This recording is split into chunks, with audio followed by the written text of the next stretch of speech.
That's almost V8 Supercar power. And this is a car, literally, they just pulled the Rego label off. I think Mick Doohan unscrewed the Rego label off, and he drives it like he stole it, and it's such an impressive bit for what is a road car, and he's been going around pretty quick. I think the only difference between going a little bit quicker than the V8 Supercar is probably the fact that it's on road tyres, not proper racing tyres. So 16.8 seconds separating the first two cars, and you'll see the speed comparison here too, so that will keep you up to date as to whether or not that V8 Supercar can bridge a gap to the Mercedes, and whether again the Formula 1 car can bridge the gap.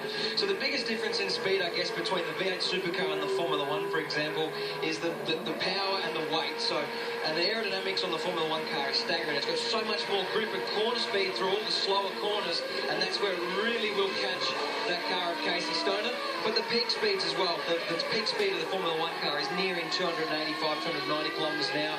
Casey Stoner a lot closer to 265 k's, and Mick Doohan would be around about 250 kilometres an hour. 23.9 seconds was the gap between the V8 car and also then the F1 car. So I wanted to ask you as well, in terms of when we see the F1 car making up the speed, where is the ability for an F1 car to make up the speed? Is it the acceleration out of the corners? Is it just the sheer pace of the car? It's a combination of everything. I mean, the V8 Supercar has 600 horsepower. It's got a lot of speed, but it's nearly, over a ton in weight. So getting that car around the corners is not as easy as a Formula 1 car. It's got a lot of aerodynamics. It's very light. So the corner speeds, entry, mid-corner and exit speed is superior to that of the V8 Supercar.